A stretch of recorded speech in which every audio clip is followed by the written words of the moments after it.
How is everyone doing out there in Spotify, YouTube, and everywhere else land? This is Jeff Black, host of the Chasing Clarity Health and Fitness podcast, joined by my co-host, Brenda De Cruz. We today are going to be going over episode 67, 3,500 calorie per pound rule. Why this commonly held belief doesn't hold up during a fat loss phase and why a weight loss is never linear. Boy, shit, don't I know that as I go to make weight tomorrow. Uh, I'll go with my last 7 days. Been easy. I'm taking my first vacation of a week away. I'm taking off check-ins next week. I'm taking off in client or this week. I'm taking off in-person people this week. All the things basically, I just kind of was like, this means more to me, and I'm just gonna, I don't know, I haven't had a break and I feel like I wanted one. So I guess that's really what it boils down to. But ultimately, business has been good. I don't know if I told you. I think maybe I talked about last week, but like I lost all $18,000 in my book. Stevens helped me, so I'm putting my book through a line editor. That's only like $600, and then I gotta hire a publicist. And what I think I'm gonna do is, just so people are listening, I'm gonna sell the book on Amazon in paperback. But if you want a hard copy that I'll sign, because I'll sign every hard copy because I'll buy those, I'm gonna put them on my website to sell.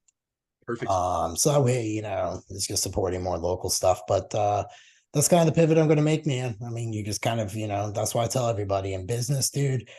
Now I know the one good thing that comes out of this, I lost $18,000. But if I ever want to write another book, say Brandon and I want to sit down and write a book, I now know how to write a book, Self-publish. and I Let's know get now it. how to self-publish. You know what I mean? So it allows me to be more deadly. So, I had a choice. I was pissed for a minute. I was upset, but then it was like, okay, well, what's my reaction? My reaction is to learn now and just go forward. And that should be everyone's response stuff. I think that makes life slightly less anxious. And then for everybody who's been sharing that Grow or Die podcast I did with Justin Mahaley, I appreciate that. That was a very, very candid interview. He pulled a lot of deep stuff out of me. And if you guys haven't heard it, I would go listen to me on that one, because I've been getting tagged in some crazy stuff that people are just like, it was very eye-opening. So thanks for the shares, and thanks for always sharing what we do here. But with that being said, I'm gonna turn it over to B for his last seven. Oh man, I'm going to keep this short. It's been a very good week, and I just want to first and foremost wish you the best of luck on North Thank you. Americans this week, and also thank you for keeping our pact. We had a pact that we would be here every single week for the audience, and come hell or high water, we do this. So we're going to make this a short episode. I'm going to skip the rest of my 7 days, and I will recap the audience as well as yourself next week when we get back on a regular times, our time scale as well as our regular recording day. But besides that, man, everything's good, and let's get into the topic. All right, man. So, you often hear you got a what, 3,500 calorie deficit to be able to lose 1 pound. And people look at their activity trackers that say they burn like 8,000 calories a day or whatever obscene number. It lets you even know that that's not the way it happens. And everybody's journey is different and every week's different. And then stress, and there's all these things that we're just starting to find out from research and science and in the drink stuff that we're doing. But today we wanted to kind of get into like why this doesn't really hold up during a fat loss phase, and why your weight loss isn't going to be linear at all times. Like most people think. Not everybody gets those genetics. But with that being said, the first topic we want to get into is the misrepresentation of the 3,500 calorie rule, what it really refers to and how it was created. So B, let's get into that one. I don't even know where it's created. I just know in every book I've ever read, every certification I've ever read, it says 3,500 calories. And it's so like dogmatic that and I haven't heard anything to counter it other than watching it with people not always be that way.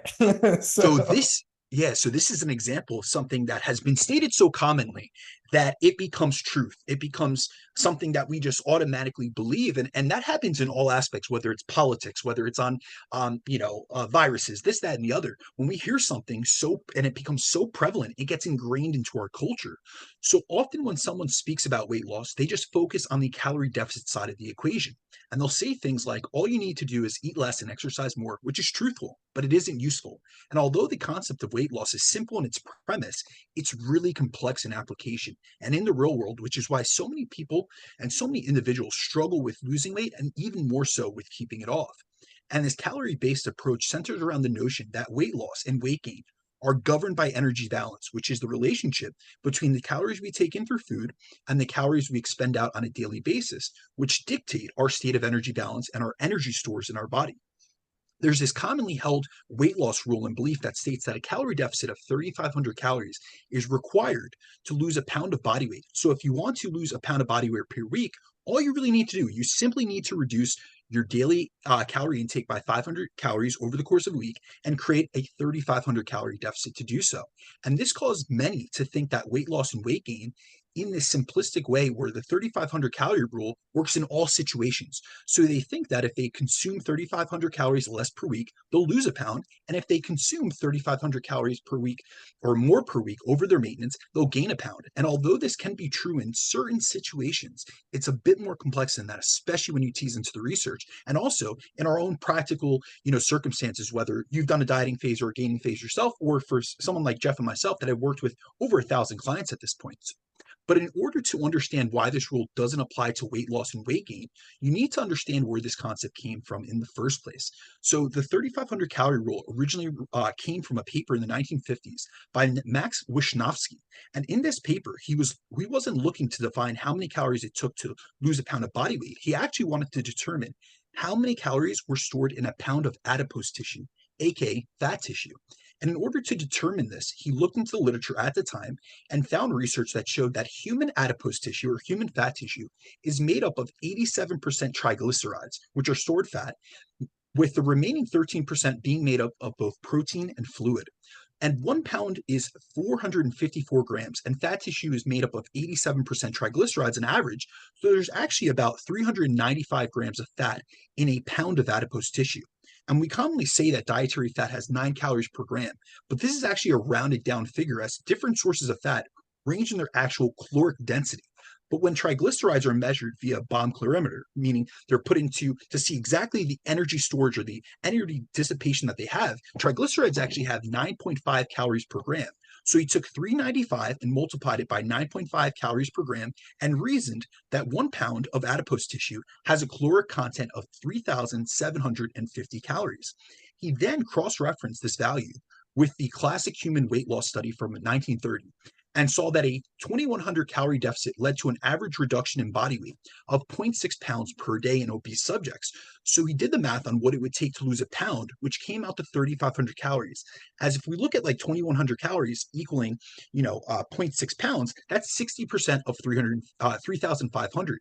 So you rounded down his original value of the 3,750 calories to 3,500 calories per pound, and thus the 3,500 calorie per rule per pound rule was born.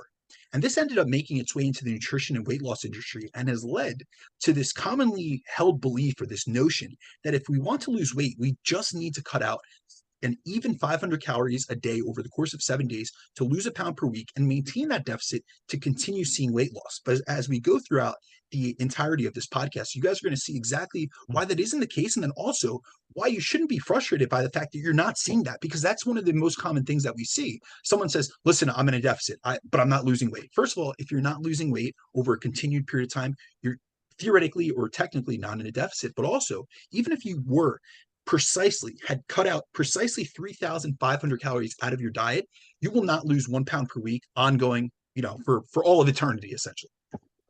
So then why does this rule not apply to dieting? I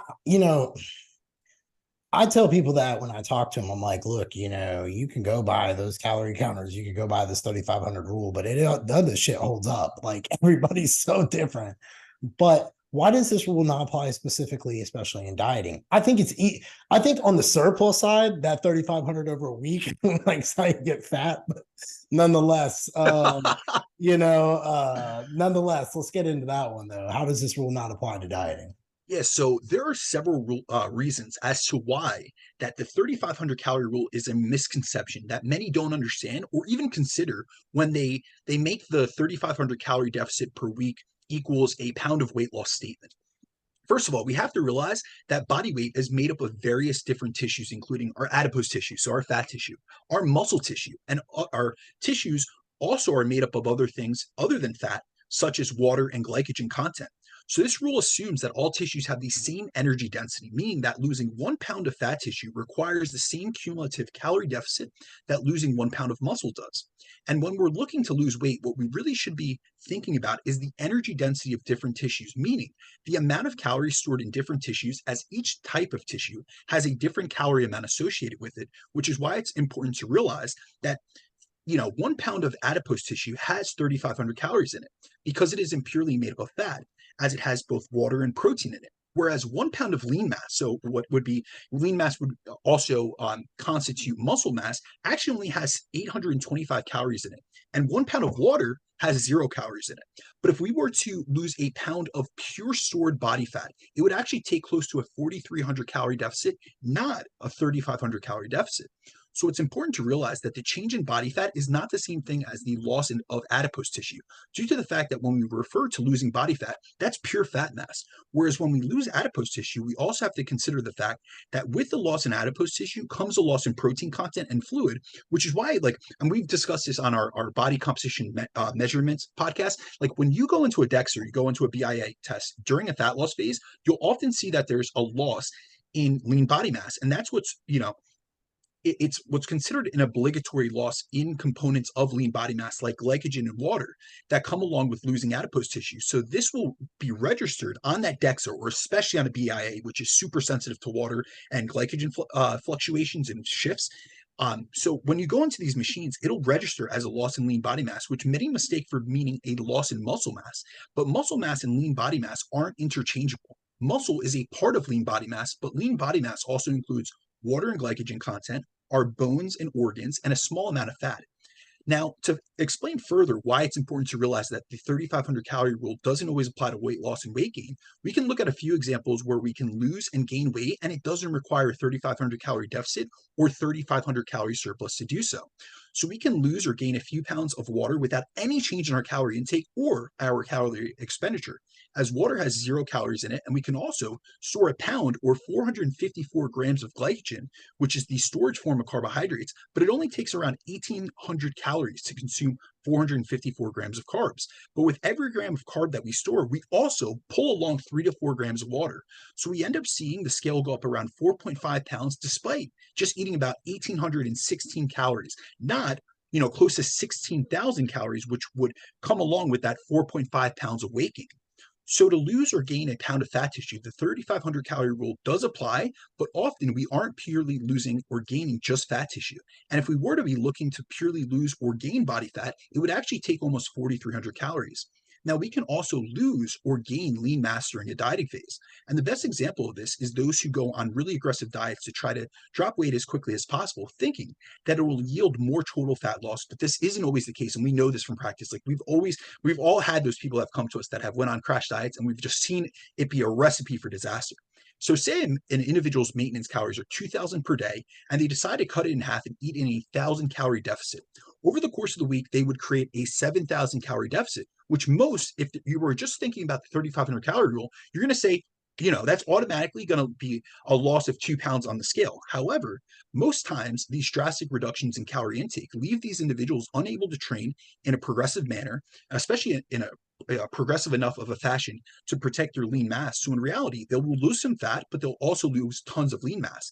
And lean mass has about 1/4 the energy density, or the calorie density essentially, of fat tissue, as it only takes 825 calories to equal 1 pound of lean mass. So if someone was losing, say, 50% of fat tissue and 50% of lean tissue on a crash diet with a 7,000 calorie deficit, 3,500 calories of those would be used to break down fat tissue for energy, but then the remaining 3,500 calories from that deficit would be used to break down muscle tissue for energy. So although they may have assumed that they would lose 2 pounds per week, they may lose even more, as it takes far less calories to lose a pound of lean mass than it does a pound of fat tissue. So in this case, like in the crash dieting case, the person on the crash diet in this 7,000 calorie deficit would lose 1 pound of fat tissue and over 4 pounds of lean mass for that same 7,000 calorie deficit. And this is a situation I personally have encountered many times over the years with potential new clients who have come to me, where in the past they've tried these rapid weight loss approaches, and they've lost a ton of weight, initially, quickly, only to regain it, quickly back after. And I've done tons of consultations where I've had a potential new client And I've spoken to them about what their previous dieting history was, what their experience was like, and what they did during it. And many of them tell me that they've either followed like a weight loss program from some company, that's advertising on Instagram, or they've went to like these rapid weight loss clinics, which I'm sure you're familiar with, Jeff, because these people, they throw these people on like liquid diets, and it's just crazy stuff. And the thing is that they help them lose a ton of weight quickly, but the weight loss stalled only, say, a month or two into the program. And at that point, all they were a smaller version of themselves. So it wasn't like they were leaner. I mean, they lost some weight, but they lost some fat in the process, but they're really just like a smaller, shrunken down version of themselves. And what's interesting is a lot of these individuals were given a similar approach to follow, where they were told to eat very low calories and cut out all carbs. They were on such low calories that their protein intake was insufficient to maintain muscle. And they were also, this is always like the biggest thing that always sticks out to me, is I've had conversations where clients have literally told me, and I'm telling them, I'm getting their diet and their programming ready. And they tell me that they were told in their last, weight loss phase to not resistance train. They were told not to work out in the gym, but to do tons of cardio. And honestly, like based on their before and after photos they've shown me, I really think like these clinics specifically use this approach as it guarantees rapid weight loss. But many don't realize that weight loss and fat loss are not the same thing. So really what these rapid weight loss programs did was slash their calories, which put them into a huge deficit. So that they attained, they got into a huge deficit. That's going to equal weight loss. But they also, did other things that skewed the weight loss that they saw. So like, for instance, if they were to cut out all their carbs, which many of these clinics do, they're going to drop all their stored glycogen in the water that comes along with that. And then by removing resistance training, these individuals also lost a ton of muscle in the process, all of which made the scale go down much quicker, but they actually lost more muscle, lean body mass, glycogen, and water than they did fat tissue. So this wasn't actually quality weight or fat loss. It was just pretty much like what I could refer to as like body shrinking. Like we talk about bodybuilding, like these people went on a body shrinking program. And this is something I then need to explain to them when we work together, because I'm going to have them use a much more sustainable and smaller deficit. I'm going to make sure that they have they resistance train regularly to build or maintain muscle. I'm going to ensure that they have adequate, daily protein intake to preserve that muscle, and then also adequate carbohydrate availability around their workout, all of which mean that they don't see the rapid weight loss that they've seen in the past. But what they do see is an improvement in body composition. And the weight that they do lose is coming almost purely from fat tissue rather than muscle tissue.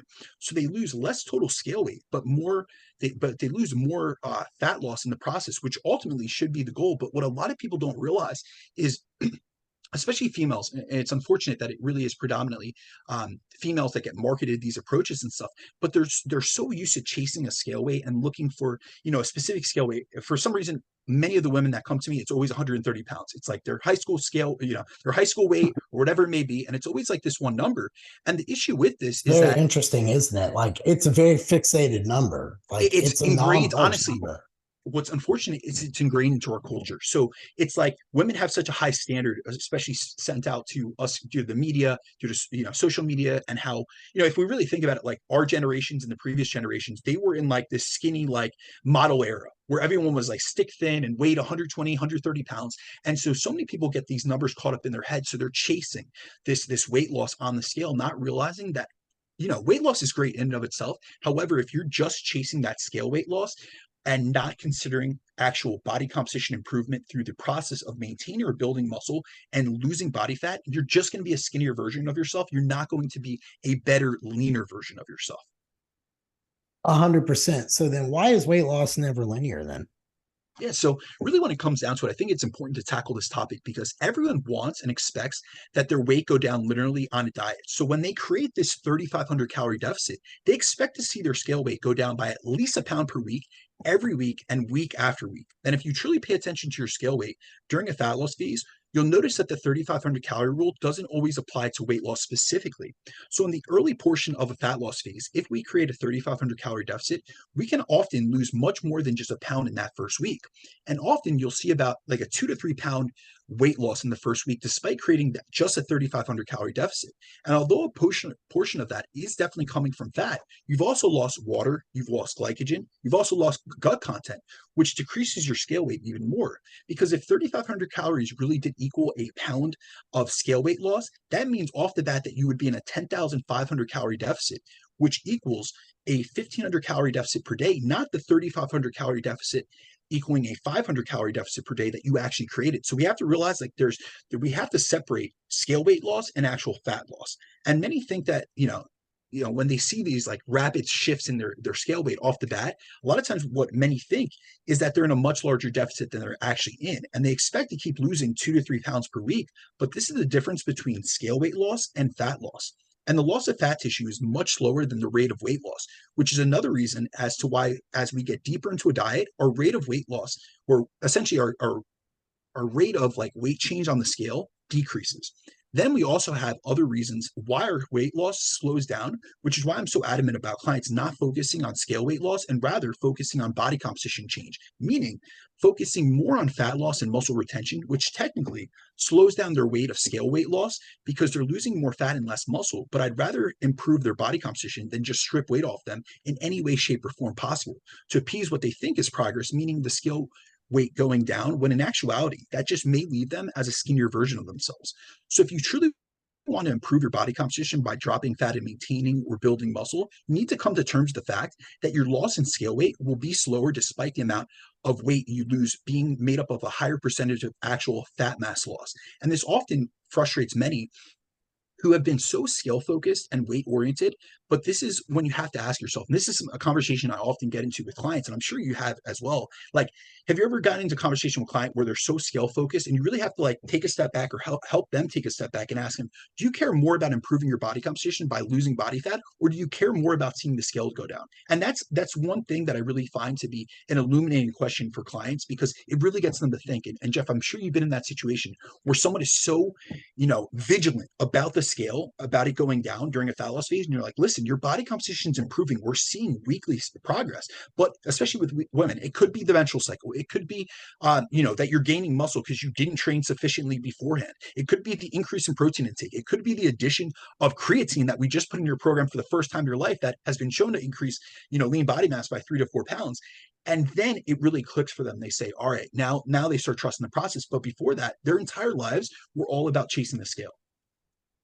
So how do you So think have that, you how do encountered you that? think the industry could better do that? Like counter that? Yeah.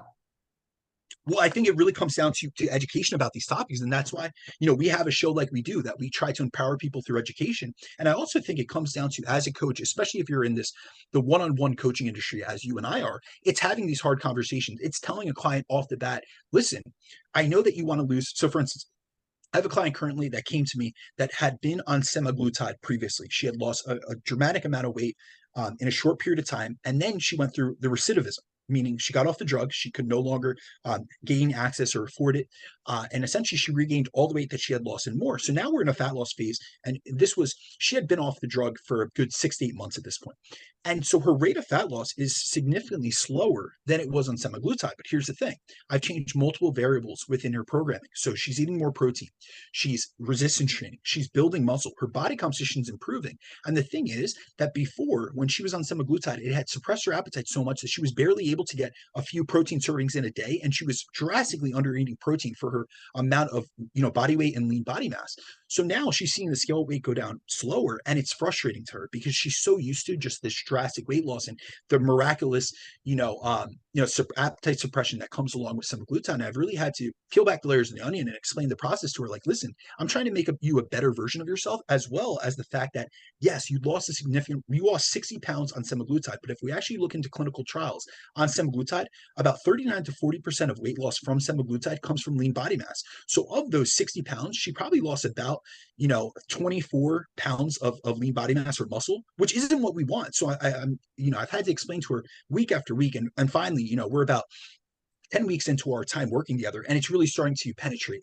And she's starting to really understand the process. Like, listen, it isn't just about scale weight loss. It's about the process of losing body fat, improving your metabolic health. And here's the thing, she had been put on semaglutide and it had improved her blood markers. So she saw greater improvements in insulin sensitivity, fasted blood glucose came down, HbA1c came down. But now she's seeing those same improvements, having lost only 20 pounds. And I don't want to say only, but I just want to do a comparative. Like, she's lost 20 pounds in 10 weeks. That's incredible rate of loss. However, in comparison to where she was at 10 weeks into using semaglutide, it doesn't shine in comparison. Do you know what I mean? So to her, it's a slower rate of weight loss, but she's made tons of improvements from a metabolic health perspective and a body composition perspective. Whereas, she wasn't going to see the same improvements just taking that drug.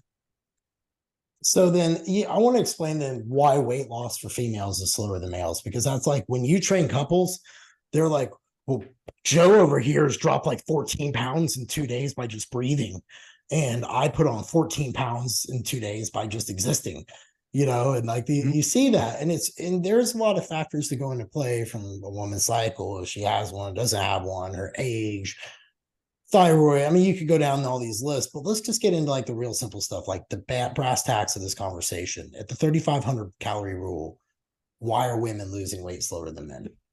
Okay, so give me the latitude. I'm going to walk it back just before we Sure. get specifically into females, because there's another reason the 3,500 calorie rule doesn't work in application. I think it's important for females to understand this so that I can get into the complexities of female physiology and the differences, and it'll give us some more context to explain it. So just another reason as to why weight loss isn't linear and why the 3,500 calorie rule doesn't apply or doesn't always hold up, essentially, is because it disregards the fact that energy balance is a dynamic equation and our metabolisms are never static. So when we lower our energy intake or our calorie intake, it lowers our energy expenditure. So, due to how prevalent and commonly stated the 3,500 calorie per pound rule is, a lot of dieters are under the impression that if they go from their maintenance calorie intake of, say, 2,500 calories per day and reduce their intake down to 2,000 calories, to create that daily 500 calorie deficit, that they should consistently, reliably see a 1 pound per loss, 1 pound per week loss. And what many don't realize is how their calorie intake impacts their calorie expenditure. So, what may have been a 500 calorie deficit on day one of your diet will certainly not be a 500 calorie deficit a month later. Because as we reduce our calorie intake and lose body fat, these changes, both in terms of our diet and our body composition and body weight, impact the amount of calories we burn each day, as losing weight reduces every component of our total daily energy expenditure via the diet induced metabolic adaptations that we experience during a deficit. So, when we lose body weight, we see a reduction in our basal metabolic rate, as our body doesn't need to burn as many calories at rest to maintain our basic bodily functions. And being in a deficit also reduces our non resting energy expenditure, both by lowering our NEAT levels and also by reducing the amount of calories we burn during exercise due to being in a lighter body. And if we really get technical about it, the 500 calorie deficit you created on day one probably wasn't a 500 calorie deficit, to be honest with you, because if we really think about it, when you eat less calories, it lowers the amount of calories we need to burn to digest our food. And since the thermic effect of feeding accounts for 10% of our daily calorie burn, reducing our intake by 500 calories means that off the bat, off of day one, you lose 550 calories from the thermic effect of feeding. So the 500 calorie deficit many think they created at the start of their diet is actually, technically, if we really go into the semantics and the nuances and all that, it's actually a 450 calorie deficit. So over the course of the week, they're actually in a 30, what would it be, 3,150 calorie deficit, not a 3,500 calorie deficit. So although at the start of a diet, the 3,500 calorie rule can work if a true 3,500 calorie deficit is created, and if every other variable is held constant, it won't continue to work as like in the same way that many apply it, because this, essentially what this is it doesn't account for the fact that energy balance is a dynamic system and our metabolisms are adaptive and reactive. So when we change our calories in, it changes our calories out. And this is why weight loss is never a linear process. So you may lose 1 pound per week the first few weeks of your diet, but you can't expect to continue losing that at the same rate as if you keep your diet the same. And so, like, really, when we look at it, like, if the 3,500 calorie rule really applied and you were, say, a 150-pound female, and you went from your current intake of 2,000 calories to 1,500 calories for 3 years, you'd essentially disappear. Because think about like that rate of weight loss. If the 3,500 calorie rule really worked, that means 52 pounds per year, you would lose automatically. So if you stayed in a deficit for 3 years, you would vanish. You know what I mean? And that's like just a common, thing that we have to really think in a more nuanced fashion, especially when it comes to, a lot of people put out simple stories and they try to, I'm a big fan of trying to simplify things down to the level that it needs to be comprehended, but not so simple that you actually disassociate the actual truth from the actual concept itself. So when it comes to why females tend to lose weight slower than males, I really think this is an important topic because it's one of the things I rarely hear anyone discuss or hit on, especially when they talk about fat loss. And these are the sex specific differences in fat loss and muscle loss between females and males. And I think this stems from the fact that when most speak about fat loss, it's just done from like this high level overview perspective. And they cover the basics, such as needing to induce a calorie deficit. But if you really dive into the physiology of fat loss, you'll see that, and this is something we've actually covered. We did a stubborn body fat episode. We covered like the different types of body fat in terms of actual storage patterns and how, males and females actually store body fat and lose body fat in different patterns. But if like we have to realize that there's other, and there's several sex specific differences in fat and muscle loss between a female's physiology and a male's physiology, which is why females tend to lose weight slower than a male.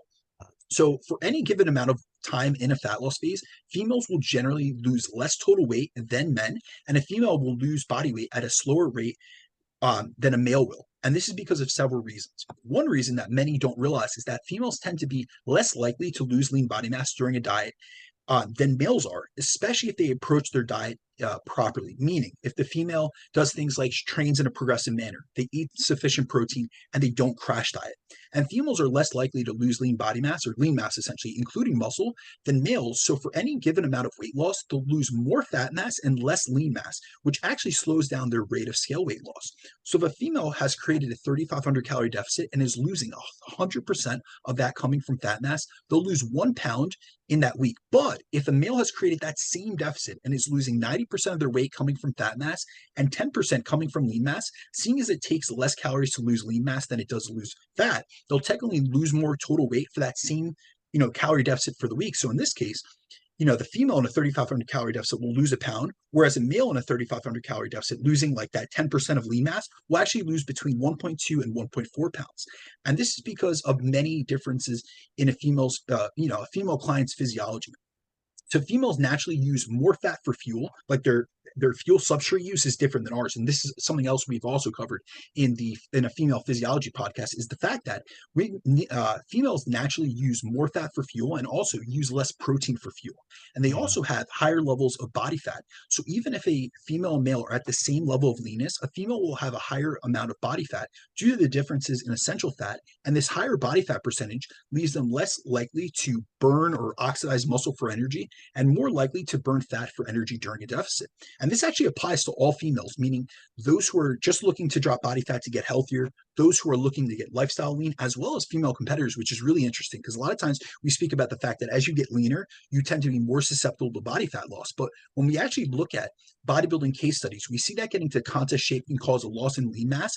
But we have papers looking at large cohorts of female competitors, and they see that they often retain all their lean mass, and even in some advanced trainees, they actually gain muscle during a prep, which is why, like in my own experience, I found that females are, usually better suited for body recomp than males because they usually have higher starting body fats at, fat levels at the start of a diet. They usually aren't as experienced and well trained as males are, just due to like how our society is set up, and then also like a lot of females, especially like in our generation, didn't grow up training, so they have less years in the gym, and they also don't have as much.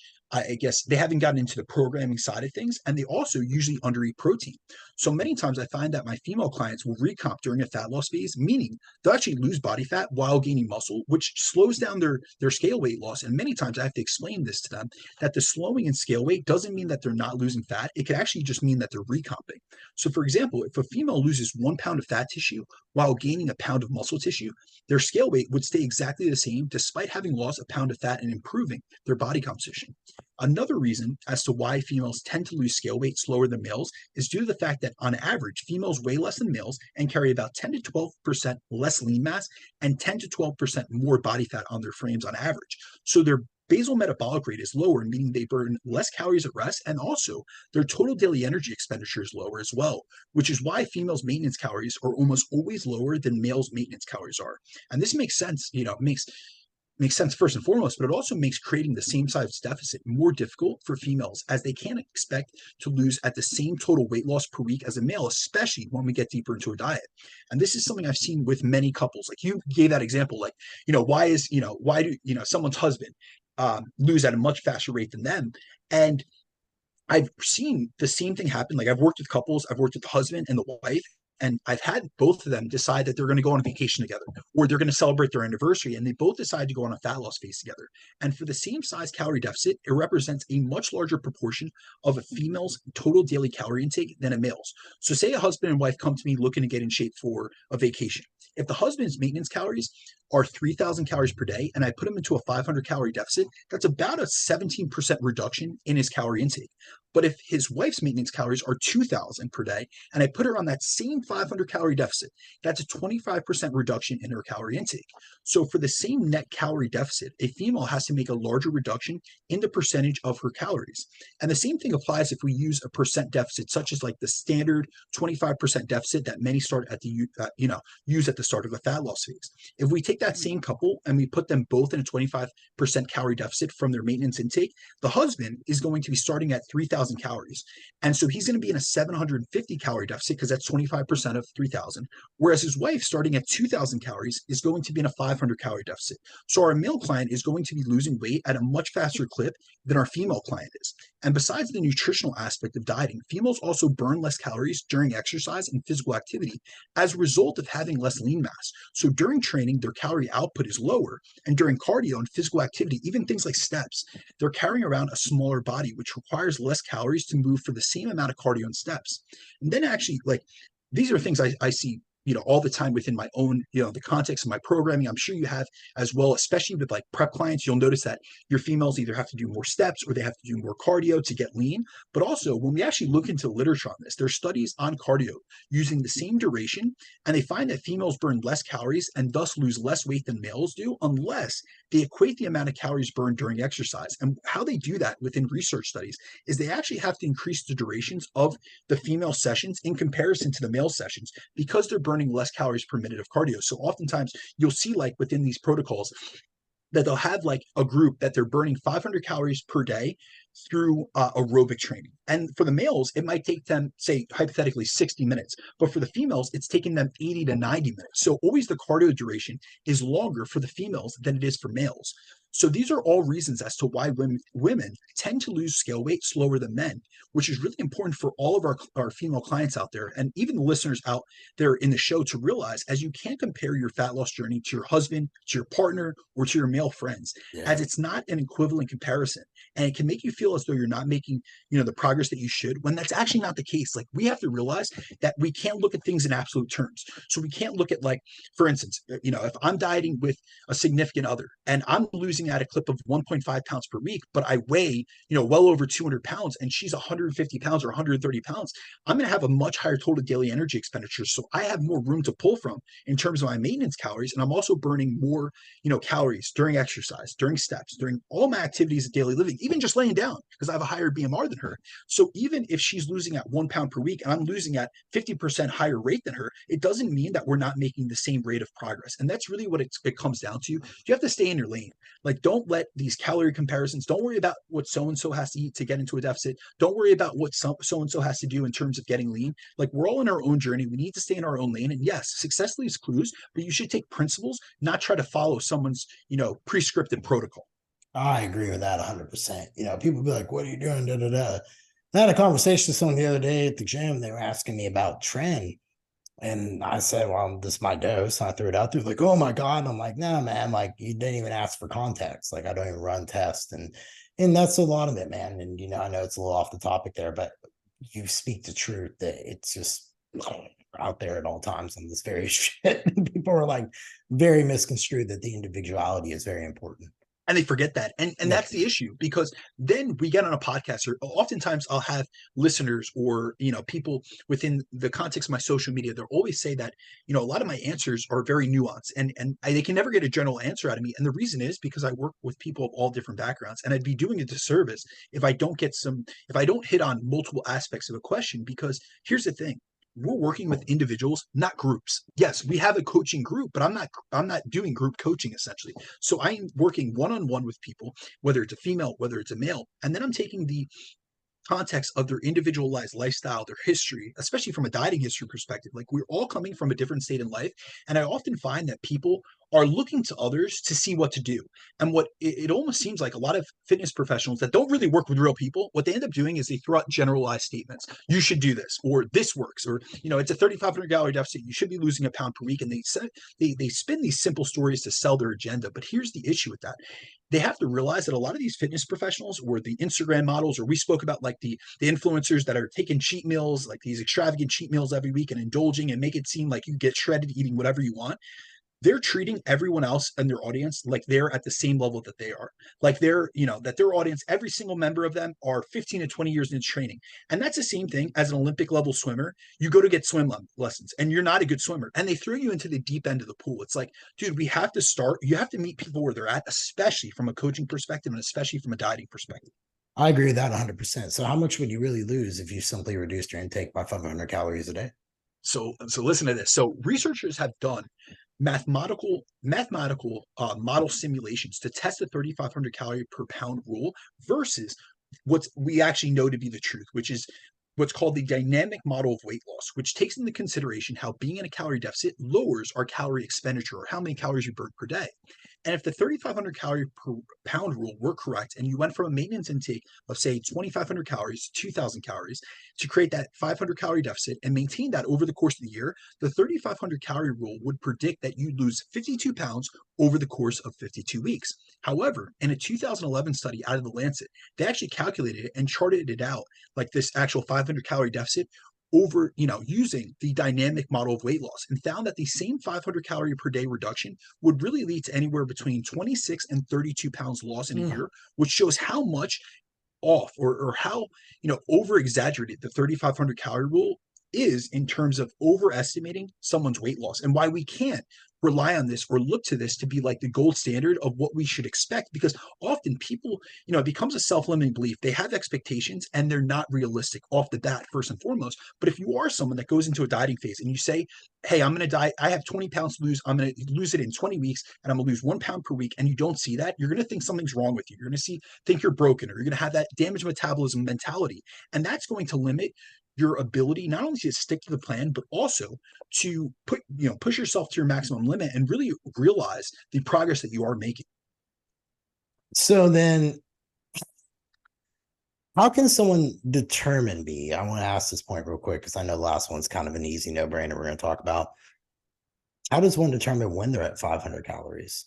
Because, we've talked about the apps being at best okay. How would they determine that then? Are you suggesting people any certain calculators, body weight times 15? Like, how do you kind of point people in that direction? Since me and you give nuanced answers, right? Yeah. Like, how would you point someone in the direction of that? We did a full podcast. Actually, it was one of our first series, and it was on why you shouldn't use calorie calculators. Jeff, if you could look up the name of it, because I'm not remembering off the top of my head, but it was like damn early on. Yeah. One of our first ones. And essentially I went through the process of determining, first and foremost, how to accurately determine your maintenance calorie intake. And that was through the process of a 1 to 2 week, essentially doing a diary. I have a call coming in, so I'm trying not to get distracted over here. But it was through the process of a 2-week food diary where you track everything that you eat, and you also track your body weight fluctuations to see your status of energy balance. And once you realize that you were in energy balance, meaning at maintenance, then you would make a reduction in that to, try to substantiate a calorie deficit and track your weight loss over time. However, to be completely honest with you guys, and I understand that no one's going to like this answer, no one out there, unless you are in a metabolic ward study, will be able to tell you if you're in a 500 calorie deficit. And this is the reason why. First and foremost, our FDA allows for a 20% discrepancy on labels. So that's the first thing. Or even our ability to calculate calories a little bit thrown off. And then also, the only way that we can actually, the reason we know this 3,500 calorie rule not to work is actually because they've done metabolic ward studies where they have people in chambers, which measure both their intake and their expenditures. They had them on controlled calorie intake, and then also measure every single calorie that they burn to see their actual percent deficit or how much of a calorie deficit that they're in.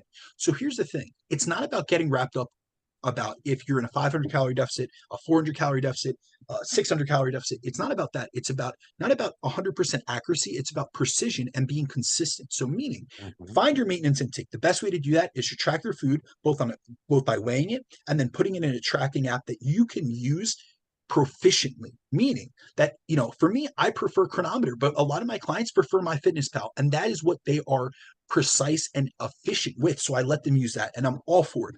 So within that, track your intake consistently, find your maintenance calorie intake, and then lower from there. At least if you know that your weight is staying stable over a 1 to 2 week period of time, and then you reduce your calorie intake from that, you'll know that you're in a calorie deficit as long as you create a sufficient deficit. So we would want to, pull 10, 20% at least from what we're currently eating and maintaining our body weight at, and then continuing to track our body weight over time to ensure that it is going down over time. However, even if you created a 500 calorie deficit and it was exact, you can't expect that you're going to lose exactly 1 pound per week every week after, week after week.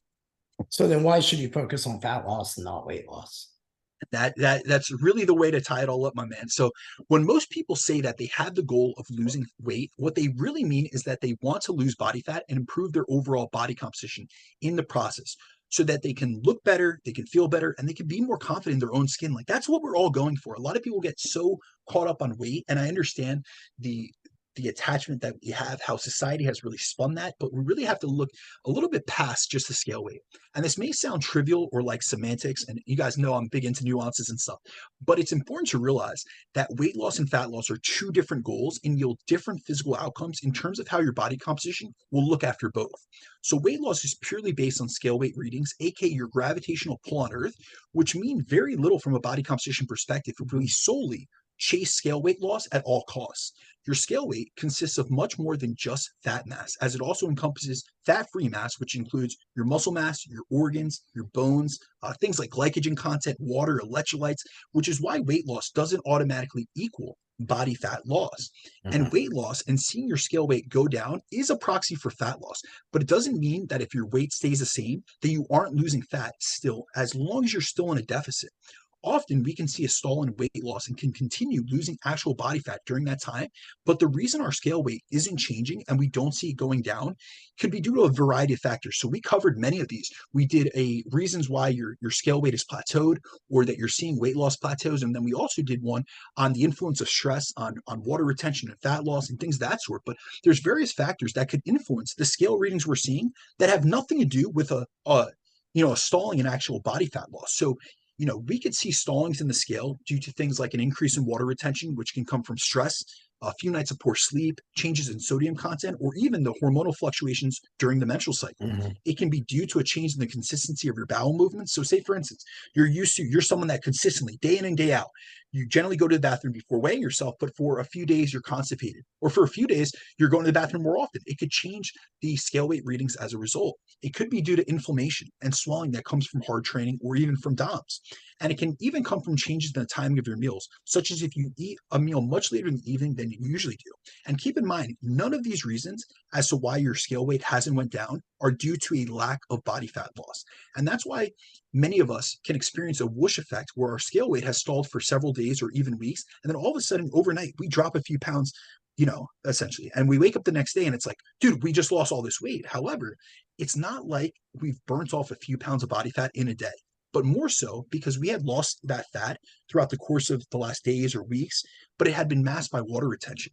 And the issue with setting a weight loss goal and constantly chasing a lower weight weigh-in week in and week out when you're trying to improve your physique is it leads you to track your progress solely by what the scale tells you, which isn't an accurate reflection of what most actually want, which is body composition improvement. And I also find that when individuals take a purely weight loss based approach, it leads many of them to follow approaches which causes scale weight or essentially cause like the most scale weight loss on a weekly basis, such as like no carb diets or very low calorie crash dieting approaches. But what many don't realize is the reason that they're seeing so much progress on the scale, for quote unquote progress, essentially during the initial phase of starting, say, a no carb diet or a very low calorie diet, is because they've cut out all their carb consumption and depleted their glycogen stores. And the average person can store around 400 to 500 grams of carbs in muscle as muscle glycogen and around 100 grams of carbs in liver as liver glycogen. And seeing as each gram of glycogen attracts around 3 to 4 grams of water to be stored along with it, if you simply deplete your glycogen stores during a diet, you can lose around 600 grams of glycogen and 2,400 grams of the water associated with, which comes out to 3,000 grams. So if we actually do the math on that, that's 3 kilograms, which, every pound is 2.2 pounds. So that's 6.6 pounds of scale weight loss just from carbohydrate depletion. So in the initial phase of diet, when you're seeing all this weight loss, it's mostly coming from glycogen and water loss, not from actual body fat loss.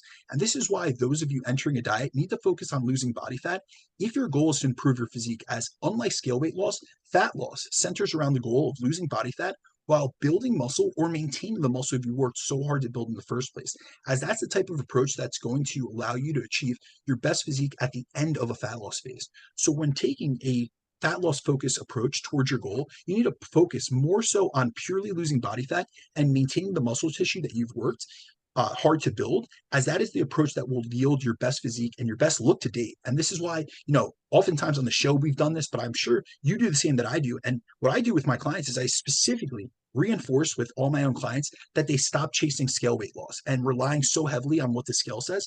And instead, they shift their focus to using the diet to lose body fat and their training in the gym to maintain muscle and to also look at other metrics I have them tracking on a weekly basis, such as like their weekly check-in photos, their performance in the gym, and their way their old clothes fit on them now as ways to judge their progress. So really when it comes down to it, if you're someone out there who's looking to lose body fat and you've been frustrated or discouraged by the fact that you've taken the common advice of inducing a 500 calorie deficit to lose 1 pound per week, and you haven't seen the rate of weight loss that you expected or projected, I hope that this podcast and really what we hit on helps to shed some light on the actual origins of that rule, how in most cases it doesn't apply, and why you should be focusing on loss of body fat rather than just scale weight loss during a fat loss phase. Agreed 100%, man. We'll be, as always, power packed, brain packed. Where can everybody find you at? Guys, feel free to always reach out to me at Instagram or on Instagram at BrandonDeCruz _. Also, email is bdecruzfitness@gmail.com. And don't forget to rate and review the show. We always appreciate those. And we will be back next week, as always. Jeff, I wish you the best of luck, my man. Sign yourself off, and I appreciate you being here. Thanks, dude. I appreciate it, man. I'm just, thankful for the opportunity again, even with my bone disease. And you knew what I was up against in my back in January. And for me to be able to pull off what I pulled off, I'm like, fuck yeah, I feel the best I've ever felt. It's a testament to that mindset. Yep. It's testament to when your back's against the wall, you're really going to do the work you need to do to get through the things. And that's eventually was like, well, fuck yeah, I'm going to do it. So testament to trampling the white flag. So thanks, man. I'm Jeff Unbreakable Black on Instagram, Relentless Forever on YouTube. That being said, we'll catch you all next week. Bye-bye. Peace.